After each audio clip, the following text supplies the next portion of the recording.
যতক্ষণ না হচ্ছে আমি বিশ্বাস করব না আপাতত। আমি আশ্বস্ত হইনি।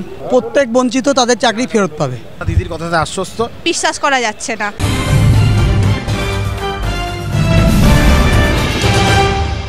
নেতাজি ইন্ডোরে সোমবারের চাকরিহারাদের সঙ্গে মুখ্যমন্ত্রী মমতা বন্দ্যোপাধ্যায়ের বৈঠক শেষে চাকরিহারা শিক্ষকরা তারা বলছেন মুখ্যমন্ত্রী মমতা বন্দ্যোপাধ্যায়ের কথায় তারা আশ্বস্ত। অনেকে আবার বলছেন কাল থেকেই অর্থাৎ মঙ্গলবার থেকেই অনেকে স্কুলে যেতেও তৈরি তারা। উনি যেটা বললেন উনি করেন, কিছুটা হলেও করেন। আমি আশ্বস্ত। ওনার বক্তব্য দেখে মনে হলো ভালো বলেছেন। উনি আবার ডাকবেন, দেখি আগামী দিনে কি হয়, আবার আসবো আমরা। এখন এই মুহূর্তে কিছু বলতে পারছি না, দেখা যাক কী হয়। উনি তো আশ্বাস দিয়েছেন, কিন্তু যতক্ষণ না হচ্ছে আমি বিশ্বাস করব না আপাতত।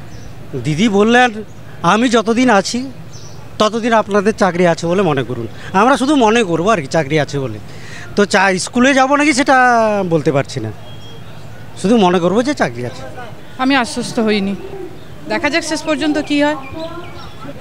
একদম কনফার্ম যে প্রত্যেক বঞ্চিত তাদের চাকরি ফেরত পাবে, কনফার্ম। দিদি বলে একদম আশ্বস্ত। আমি নিজে থেকে খুব আশ্বস্ত। বললেন যেগুলো যে আমরা চাকরি পুরনো যারা যোগ্য চাকরি তাদের ফেরত পাবে, এরকম একটা আশ্বাস দিল আমাদেরকে। আশ্বস্ত হয়েছি, আপাতত হয়েছি, কিন্তু শেষ পর্যন্ত কী হবে আমরা জানি না। আমাদের মুখ্যমন্ত্রী যা বললো তাতে আমরা মোটামুটি সন্তুষ্ট, কিন্তু 2 মাসের মধ্যে আমাদের নিয়োগ করার জন্য বলেছে, আবার আমাদের পুরনো কাজটা চালিয়ে যেতে বললো। তা আমরা আশ্বস্ত দিদির ওপরে, দিদি যেন আমাদের ওপর সুবিচার করে, এটাই আমরা বলবো। দিদির কথাতে আশ্বস্ত। দিদি বলেছে যে আমাদের যোগ্য ক্যান্ডিডেট যারা আছে তাদেরকে যেভাবেই হোক দিদি আমাদেরকে প্রথমে আগে যোগ্য অযোগ্য দেখবে, যোগ্য অযোগ্য দেখার পর যারা যোগ্য তাদেরকে সঠিক জায়গায় সঠিক সম্মানে পাঠাবে। আমরা আশা করছি আগামী কদিনের মধ্যেই আমাদের যে এই ব্যথা বেদনা দূর হবে, এবং দিদির ওপর আমরা আস্থা রেখেই আমরা আজকে এই মিটিং থেকে যাচ্ছি। হ্যাঁ, চাকরি বললো আমাদের A to Z প্ল্যান, আমার চাকরি আর কারো যাবে না, এরকমই বলা হয়েছে এখন পর্যন্ত।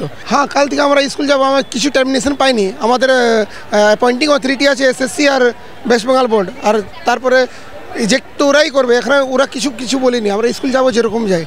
দিদি বললো চাকরি থাকবে, অবশ্যই বলছে। আমি চেষ্টা করব, অবশ্যই থাকবে। আমার মতো আমি চেষ্টা করব। দেখুন, উনি তো বলেছেন যতক্ষণ না ঠিকমতো ফিরে পাই ততক্ষণ বিশ্বাস করা যাচ্ছে না। যদি ফিরে পাই তো নিশ্চয়ই বিশ্বাস করব। বিশ্বাস করতে পারছি না এখনো পর্যন্ত। দিদি আমাদের বলেছে আপনারা যান, নিজেদের কাজ জয়েন করুন, আপনারা তখন টার্মিনেট হননি, আপনাদেরকে সব বেতনে চাকরি যাতে ফিরিয়ে দেওয়া যায় সেই ব্যবস্থা আমরা দেখব বলেছেন।